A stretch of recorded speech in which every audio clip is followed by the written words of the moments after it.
berbincang tentang tema menarik hari ini, yaitu reshaping berakhlakologi. Bagaimana ASN membentuk ulang cara berpikir, bersikap, dan bertindak dengan berlandaskan nilai-nilai berakhlak. Tapi sebelum masuk ke obrolan inti, izinkan saya menyapa dengan sebuah pantun. Menata jalan agar tetap rapi. Bekerja ikhlas tanpa pamrih. ASN berakhlak jadi pribadi murni. Reshaping diri demi negeri yang bersih. Untuk membahas lebih, saya tidak sendirian karena di sini sudah hadir bersama kita narasumber-narasumber hebat yang tentunya punya banyak pengalaman dan perspektif yang berharga. Untuk berorientasi pelayanan sendiri, kami sebagai ASN di Balai Jasa Konstruksi Wilayah 1 Banda Aceh selalu berkomitmen untuk memberikan pelayanan terbaik terkait sertifikasi, pelatihan, dan sosialisasi kepada masyarakat dan tentunya kepada mitra-mitra terkait pada PJKW 1. Selanjutnya untuk nilai kompeten sendiri, kami di Balai Jasa Konstruksi Wilayah 1 selalu dituntut untuk mempelajari dan memahami regulasi-regulasi terbaru terkait dengan tugas dan fungsi kami. Sebagai contoh di sini kami dituntut untuk mempelajari tentang peraturan Permen PU terkait sistem manajemen keselamatan konstruksi atau SMKK. Kebetulan saya di bagian keuangan, jadi mungkin saya akan menjelaskan mengenai berakhlak akuntabel dan kolaboratif ini di bagian keuangan. Itu yang pertama itu dalam setiap pengeluaran itu kita perlu mencatat dengan lengkap beserta dengan bukti-bukti transaksi dan kita laporkan dalam bentuk ataupun format yang sesuai, jadi sesuai dengan ketentuan.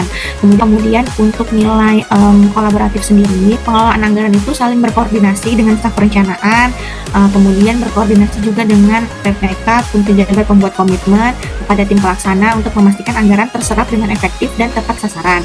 Fungsi saya yaitu sebagai staf di Seksi Pembangunan Jalan dan Jembatan di Balai Jalan Nasional Aceh.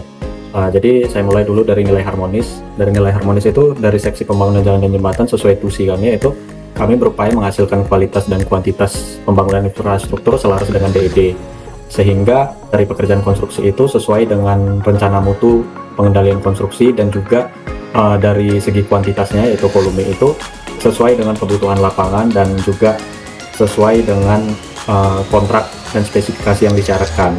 Dua yaitu dari nilai adaptif.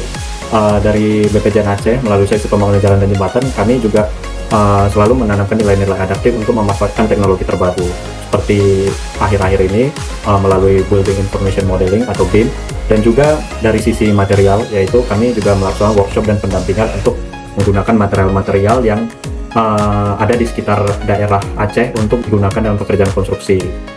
Contohnya yaitu inovasi dari aspal karet, material fly ash dari sisa limbah batubara, dan pemanfaatan limbah kelapa sawit. Terima kasih. Di Balai Wilayah Sungai Sumatera 5 Padang. Jadi saya sudah menerapkan salah satu bentuk loyalitas di mana kepentingan negara di atas pribadi. Kita diajak oleh ketika saya jalan-jalan proyek irigasi di dinas itu cukup jauh dari lokasi unit kerja, sekitar 5 jam dari sini, dan itu cukup panjang. Saya tidak mungkin menolak meningkatkan untuk loyalitas saya terhadap negara kan. Mungkin itu sih kalau dari pengalaman pribadi saya sebagai bentuk loyalitas saya terhadap. Menarik sekali ya pembahasan kita hari ini, dan jelas bahwa reshaping berakhlakologi ini bukan sekedar teori, tapi langkah nyata untuk membentuk ASN yang lebih etis, berintegritas, dan dekat dengan rakyat.